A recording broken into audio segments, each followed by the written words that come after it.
Hello and welcome to Letters Home, a story of a World War II B-17 pilot from Lowell, Michigan, in his own words. And he just so happens to be my grandpa. I'm your host, Annie Whitlock, and I'm joined by my co-hosts, my dad, Mitch McMahon, my aunt, Lori McMahon Summerfield, and Dale Croft from the Lowell Historical Museum. In each episode of Letters Home, we're going to dive into letters written by my dad during his time in World War II that he sent to his parents, siblings, and friends back home in Lowell, Michigan. We'll be reading his own words and giving some context into what was happening in the world and in Lowell at the time he wrote these. In this episode, Dad struggles with the London Underground. We learn how attached he is to his coal stove. And we welcome a special guest. Woohoo! Well, before we do all that, we have to do some corrections and additions.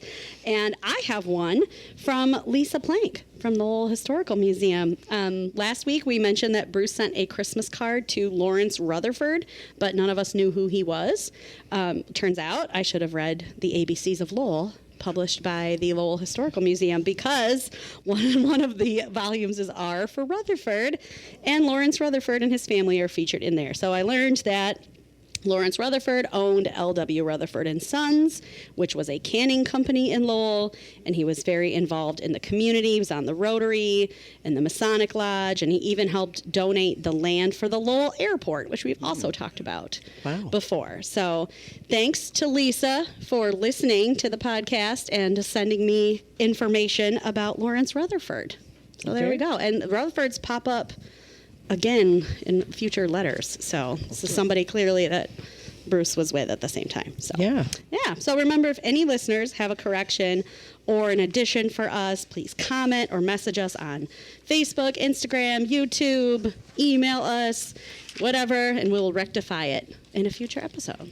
So Great. We don't know everything.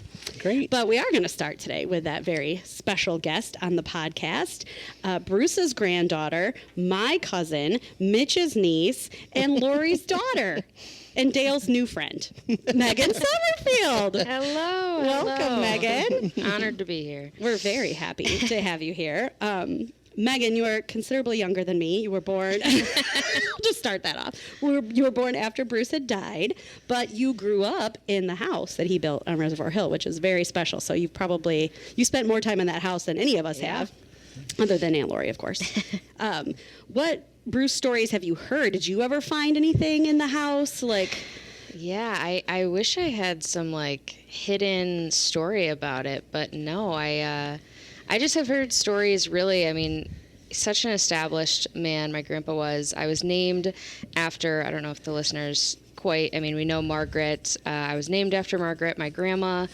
And yeah, I've just heard, what a joy he was. Owned a restaurant, so he always knew, good cuts of meat. And Yep. I think that passed along with all of us foodies. And then owned a clothing store at one point, and so knew good clothes, and we always had a nice winter coat. But yeah, it's just all of that's passed down. I am, I think, one of the only grandchildren who didn't meet him at any point. Yeah, you're the youngest. Am I the only one then? Because did Quinn meet him? Quinn was Quinn. Quinn was alive. Yeah, Quinn would have he been. was. I was trying to think, but he probably doesn't remember him. But Bruce met him, right? Right. Yeah. Yep. Okay. Yeah, you are the youngest granddaughter. Yeah. Bruce's youngest granddaughter. Yeah. So youngest grandchild. Yeah, I just figured, you grew up in his house. There must have been something tucked away in one of those drawers or secret passages. But we still might be finding things. Yeah, we're looking behind the frames, trying to see if there's newspapers. But yeah. Still dig it through the basement, because it started this whole podcast for sure. Right. Yeah. So we're gonna have Megan read us part of a letter today, our very first one. In past episodes, we've been reading about Bruce's descriptions of his environment, because he can't really say much else to his family that isn't censored. So Bruce actually typed this letter out on Tuesday, December 14th, 1943, in his own words. Tuesday night. Dear Mom and Dad, 'tis another day rolled around, and so I'm one day closer to being home with you again. At least that's a nice way to think of it. I've been doing a little work here in my room and listening to the radio. Incidentally, the radio is in the other room, but you can hear it okay through the walls. To make the picture of my habitat a bit clearer, These barracks have 6 rooms on each side of the corridor that run down the center of the building. The buildings are a combination of building blocks and paper similar to our Colatex. Some of the barracks are all one big room with beds along the sides. This barracks that I'm in now, I don't know whether I told you that, had changed, is split up into separate rooms. Some of the rooms are big enough for 2 and others for 1. I have a single room, which makes it nice to read or go to sleep in.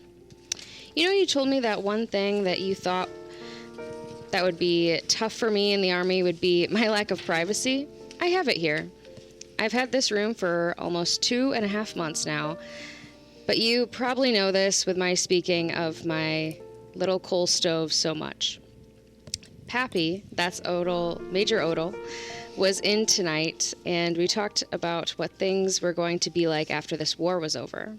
The only thing that we could say for sure was that we were both going to take at least a month's holiday and do nothing but loaf. We also agreed that we probably wouldn't get the chance to do this because if we wanted to get started, we'd have to hurry to beat out the civilians who were already there ahead of us. Still, I believe there will be a good field in aviation open to us. We will not lack from experience. Maybe it won't be so important to know what to do when an FW-190 jumps you in these days. So that's interesting. He thought maybe he'd have a career as a pilot, right? A career in aviation after the war. Maybe he thought he'd be a commercial pilot. So we talked last week about his, previous pilot days. It's interesting to think about at this time he doesn't really know what he's going to do when he gets out. It's like, I don't know what I'll do. So that's fascinating there. But yeah, we'll learn more about Major Odle in this episode, some more as we go, and also more about his little coal stove. I also can't picture him taking a whole month to loaf. No, you'd think that, but yeah. I don't know. It doesn't. It's not how I remembered him. Yeah. All right. Thanks, Megan, for reading us this letter and for joining us on the podcast. Thank you. Yeah, thanks for having me. If you remember any stories or think of any stories, you can tell us and we'll relay them. Okay. Yeah. I will. Or come back another time. Yeah. Thank you. Thank you. Yeah, great.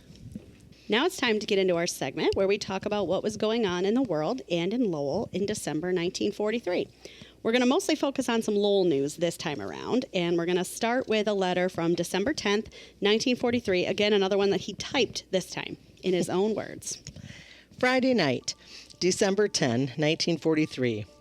Dear Mother and Dad, you asked me to let you know when I received this letter of today, so here it goes. Your letter is dated November 14th, Sunday, 5:30 p.m. I know that my letters don't reach you in order that you probably go for a week without any, only to receive 2 or 3, but just remember that I'm writing almost every night now, and so you should get quite a few. And don't forget that I'm going to wire you occasionally. I won't as of yet because I don't believe that you received my letter letting you know that I was going to as yet, and I don't want a wire startling you. Today I received 8 letters. Although I don't receive letters every day, some days sure make up for the blank ones. As a rule, you can figure that your letters take about 15 days to get to me, with V-mails getting here around 12 days. Say, Mom, what's this about forgetting neighborhood club? Now that sounds bad. You're getting Lloyd to take you up to change clothes sure reminds me of those times that I used to get you and take you down to Mabel Scott's. Also, of the times that I've done it without doing it cheerfully. Well, we live and learn. When I do it again, I promise that all you'll have to do is mention this letter and I'll close my big mouth. Wings just made a dash for my laundry bag that I keep in the corner by my dresser. It was an incomplete pass as she was only imagining that she heard a mouse. Since she moved in with me, I haven't been bothered at all. With the hunting getting so poor, he'll be up and leaving me. I'm not too sure what Wing's gender is. I'll have a bit of work to do before I go to bed, so I'll sign off to you. Your son, or Z for zebra, says good night and may God watch over you and make your Christmas as pleasant as possible. Bruce. I love that he doesn't know what Wings' gender is. A little appearance of Wings in here. Don't bother to find out. Yeah. I love it. But I don't know what this Z for zebra means. That he's signing off with? Not any of his letters say that. So weird. No, I don't know. We'll have to figure. But military movies, it sounds like you hear that Z for zebra a lot, but whether that's Like an that end might of be something for message me thing to or something. Yeah, dig maybe into. that's some new homework for you to Yeah, figure. I just I'll thought that put- was a weird thing I'll he just put said. I don't know what that is. Z for zebra up here. Yeah, maybe But, the end. Maybe the end. Okay. Yeah, but he does write, Lotta, about forgetting neighborhood club. So, Dale, can you tell us anything about what neighborhood club was? Yeah, I in can. It Lowell? was fun. I'm going when I got that. I'm going neighborhood clubs. What's Andy doing to me this week? But it's got to be. It sounded like yeah, I'm something going. important. Where am I going to find something on neighborhood clubs? So I digged into the good old Lowell Ledger. Of course. And I found out that these neighborhood clubs were groups of residents, mostly comprised of ladies of the community who came together to improve their neighborhood's quality of life and address common concerns. Lowell in the 1930s and 40s had a variety of neighborhood clubs. Some of these were the Fortnightly Club, the IQ Club, Book Review Club, Oh, Goofus Club, which my Olive McQueen was in. I have no idea what that was. Bridge Club, Garden Clubs, just to name a few. Ladies would share hosting these clubs at each other's homes, sharing a salad bridge luncheon or some other tasty appetizer. They would even have entertainment where one of them would read poetry or do some form of musical piece.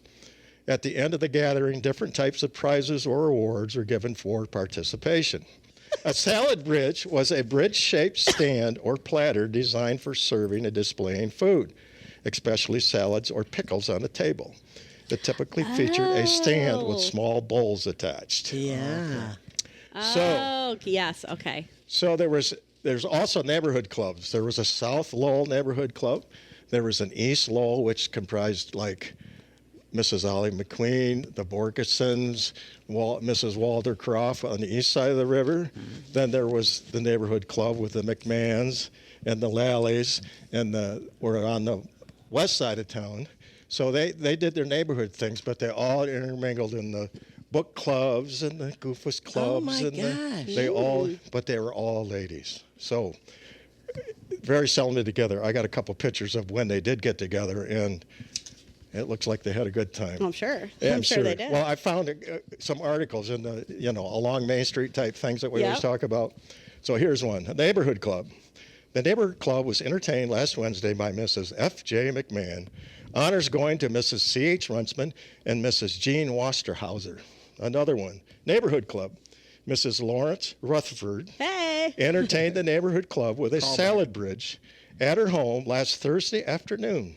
Honors were won by Mrs. Frank McMahon and Mrs. Roland Schibble.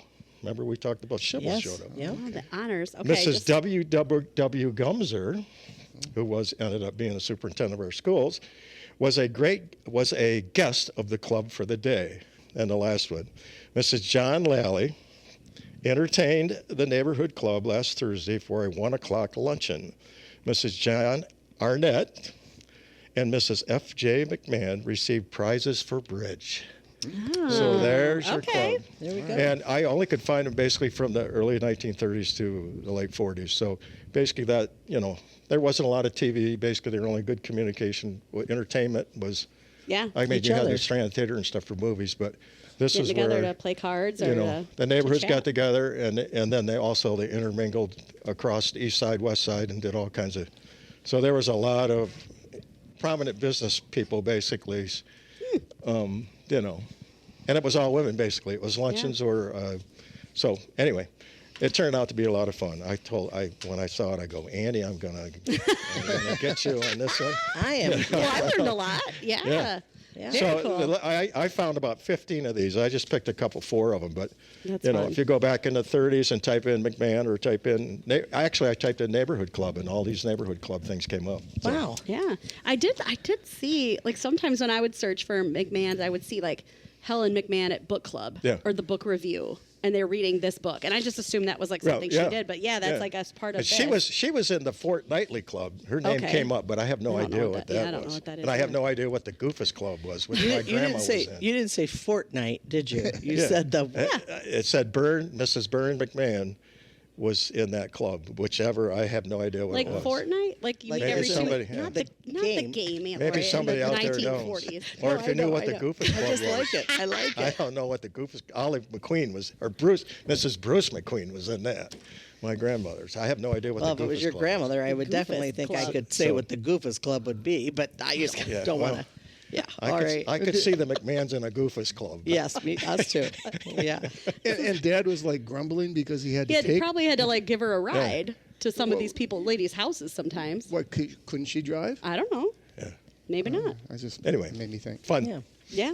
Taking his He'd time. have to take her down to Mabel Scott's, and he didn't seem to. He was probably grumbled about it a lot. Like, I really got to drive my mom over to it's- neighborhood club And pick her up, maybe too. and pick her up. Yeah, Maybe. yeah. Maybe they'd had too much to he drink, would- and he'd have to go pick up Lotta from the neighborhood club. I don't know about that. I doubt that, but yes. After she won the prize in the bridge tournament. Yeah.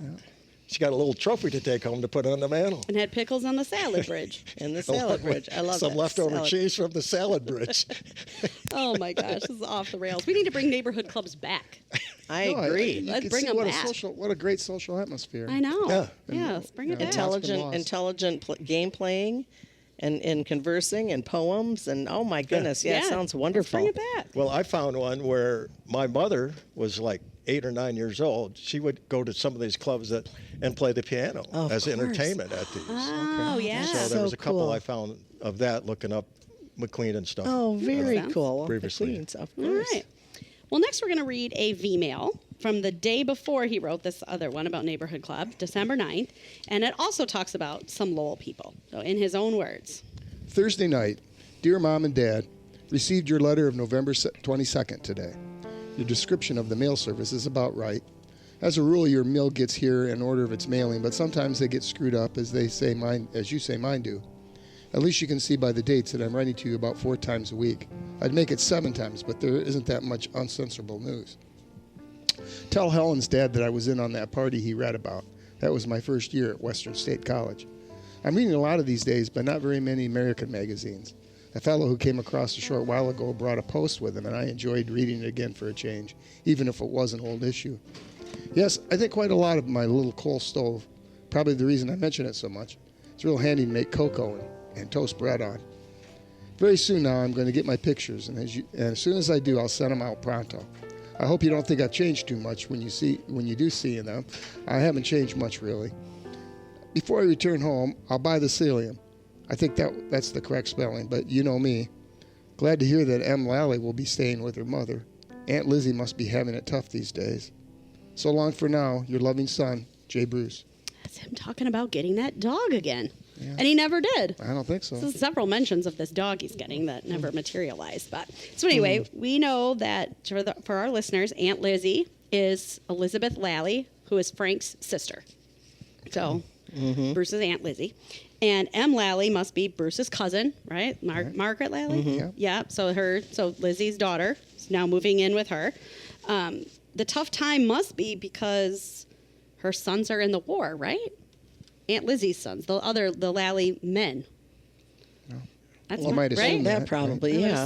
assume. So we will definitely have to get Annette in here to give us a rundown. We will. We will. She's going to get her own episode. Annette, we really will. We I really promise- will. no, seriously, we're saving it because I feel like that's going to be, it needs its own space. It does, yeah. And I think we're coming up on some news about Lally's in 1944. I'll make a so. note of that, yeah. Yeah. But for me, the most interesting part of this letter is the fact that Bruce went to Western State College, otherwise known as Western Michigan University, Central Michigan's rival. So what is up with this? I did not know this. I didn't know that either. That's one of the things that really surprised me in the letters. I think Dad also attended MSU. Yeah, He did. year, right? Yes, Right. he did. Yeah, okay. Right. Yep, So, yeah, I've he seen went to- him 3 colleges. Yeah, MSU, Central, and Western. Huh? Okay. Okay, I guess. And then he And went I to think that was the order, right? MSU first. Yeah, that was first. He Central was- and then Western. He Yeah. played quarterback his freshman Right. year, I remember. But he went to Western after Central? I don't think so. Didn't he go to I don't Western know. before Central? And MSU before Central. Yeah, I know Wasn't that. Central last? I thought he was at Central when he left for the war. Was, Well, yeah, then right. it would have been Western right before then Central, right? Oh. Michigan State's always been Michigan State. It wasn't a No, it was different- MSC before. It was Michigan State College, but I don't know when. Okay. I don't know what years that was. Well, I had to be. But Western State. Okay. And then There's he some- went to a party there that somehow made it into something that Helen's dad had read about. I mean, what even could that be? We don't have answers to it, but I'm like, what? this letter just boggles my mind. I don't know. There was that big of a rager at Western that it made it into some sort of magazine article. Oh, or you newspaper historians, article. you have all those. Oh, I got to find out. Yeah, I didn't have time. I wanted to research this a lot, and I didn't know where to start. yeah, I didn't even know where I would start. yeah. and I don't, Western you know. State. That's a different one. He never is. talked about Western. that I Because we're remember. all Chippewas, Dad, and we don't like to think about this dark time in Grandpa's life. I'm just kidding. He's been in the war, but like, this is the Central Time he Rivals went to coming Western, out. yeah. But, yeah. Sorry to any Western Michigan grads listening. Yeah. I guess I shouldn't alienate our audience. But yeah, I didn't know he went there. His first year. Interesting. So maybe he spent a couple of years there.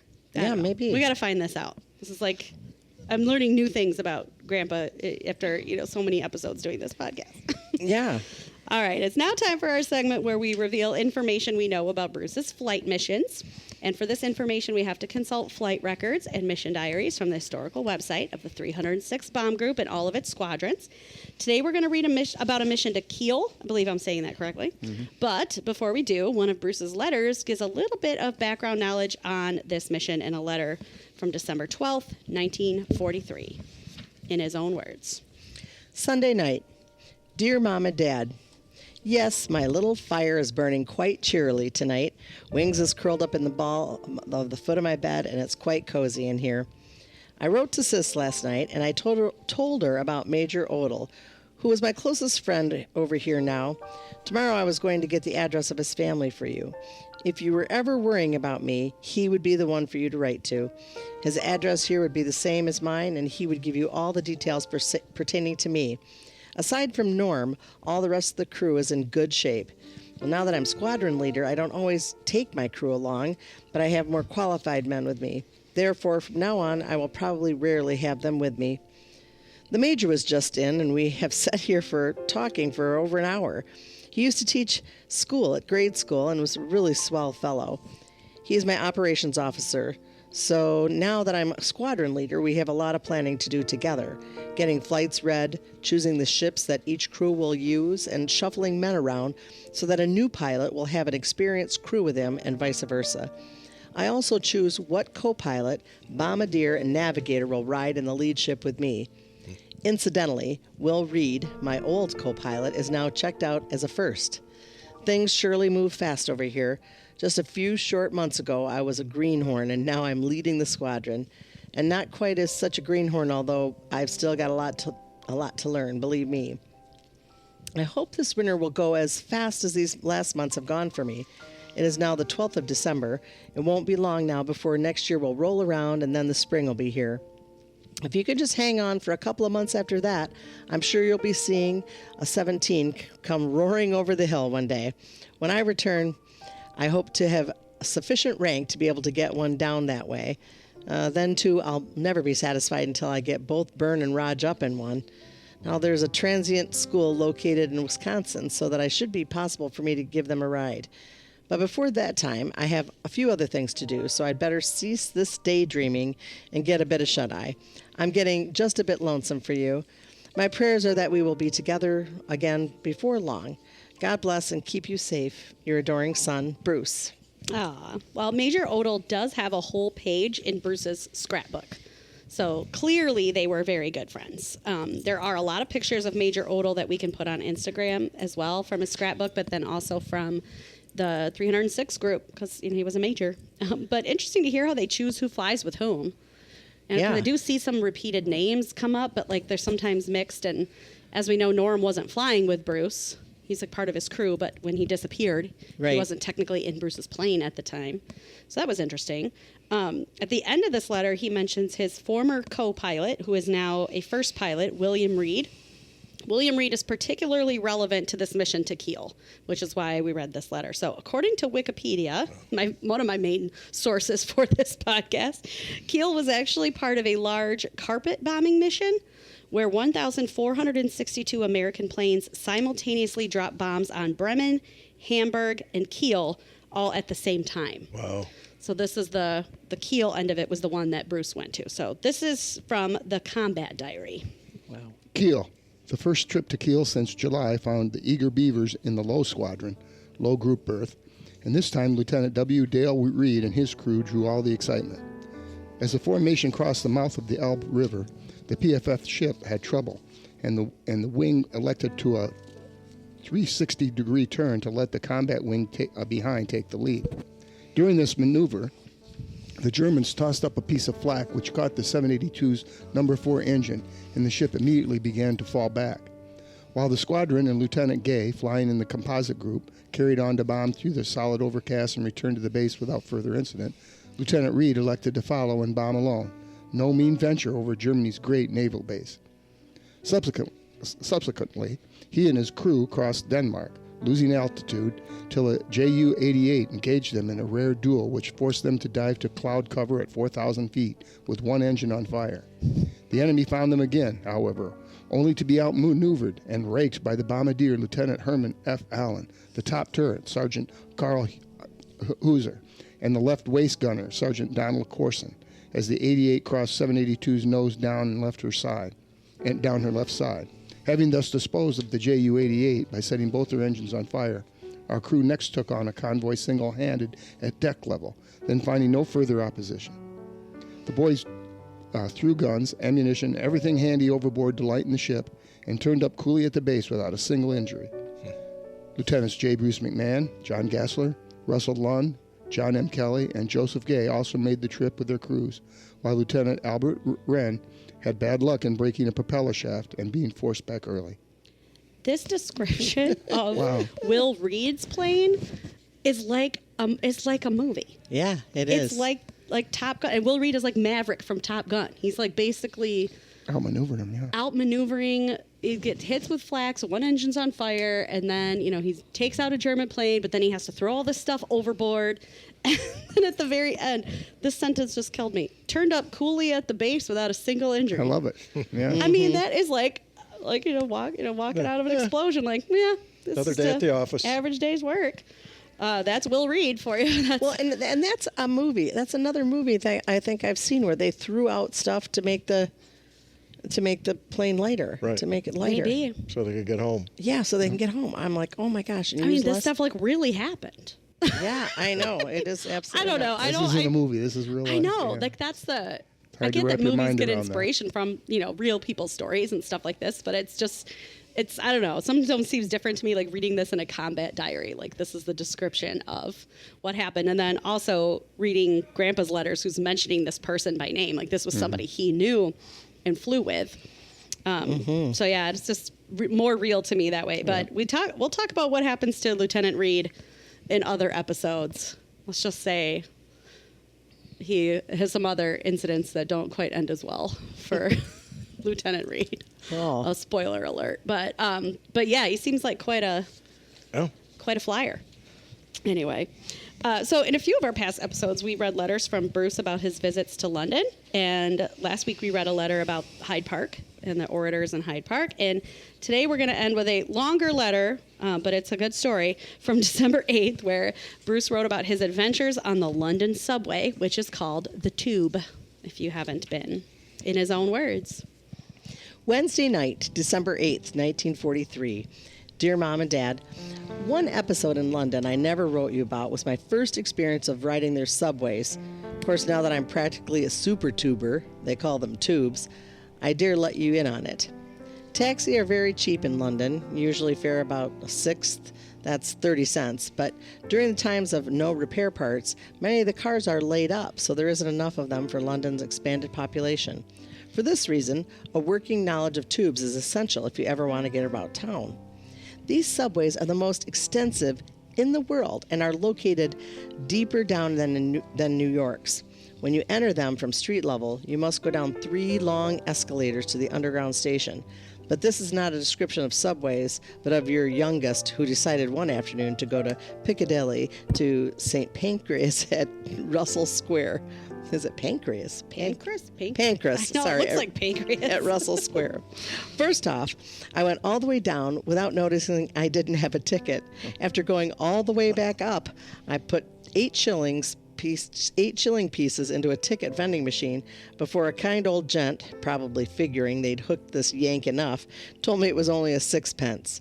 Chasing back down the moving stairs, I narrowly missed having the car door shut on me as the darn thing started to move. Because few Americans have the perils of London's tubes, I was stared at as I flopped into a seat. English people are always staring for some reason. A little boy directly across from me kept his eyes riveted on mine during the whole ride. Even a "hello there" from me failed to crack his surveillance or to receive an answer. Well, I rode for about 20 minutes before realizing I couldn't recognize my stop through the dust-covered windows. Inquire from the woman next to me proved I was only 10 minutes late in getting off.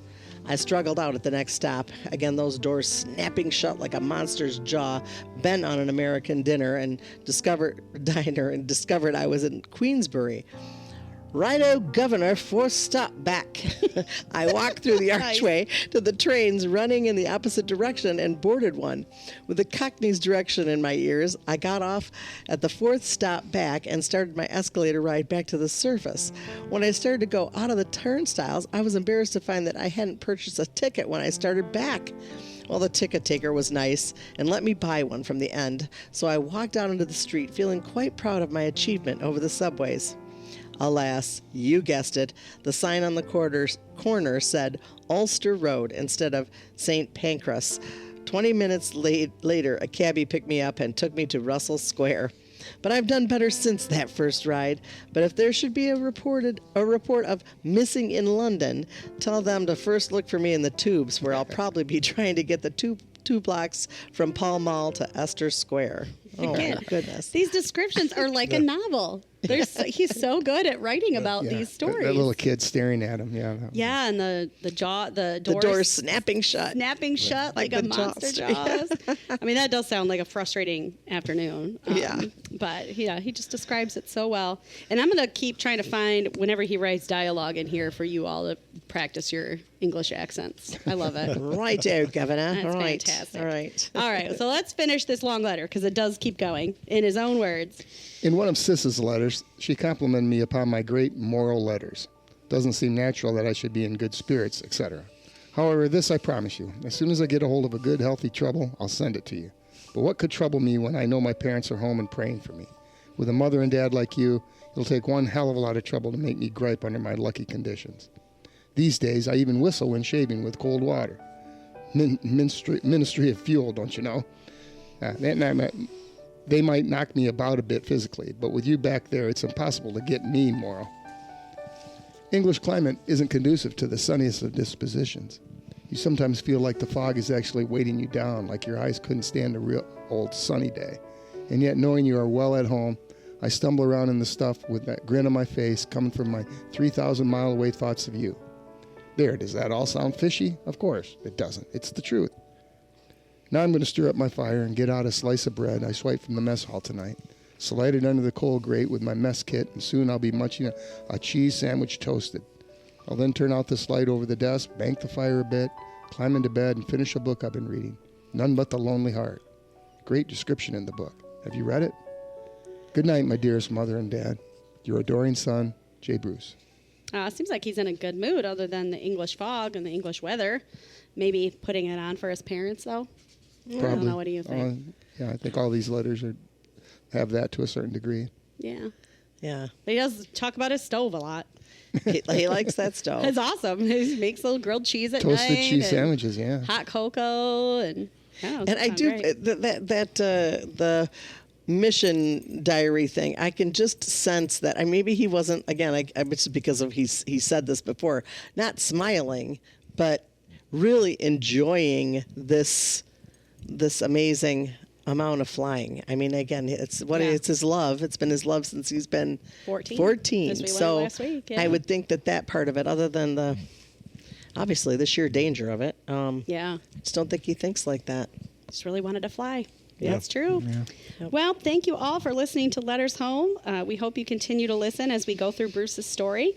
You can listen to Letters Home on Spotify, Apple Podcasts, or the Lowell Historical Museum website and YouTube channel. New episodes drop every Thursday, and next week we read the final letters of 1943. So it's our Amazing. season finale. Amazing. I like to call it that. Amazing. The Lowell Historical Museum has digitized versions of Bruce's letters, so you can read them in full, along with primary sources for most of the people, places, and events we've talked about here today, plus more. You can also follow the Lowell Historical Museum on Facebook and the Letters Home podcast on Instagram at Letters Home Lowell. Thank you to Roger McNaughton for our podcast music and to WRWW 92.3 FM for letting us record in their studio at Lowell High School every week. Tune in or stream WRWW at lowellradio.org. See you next time.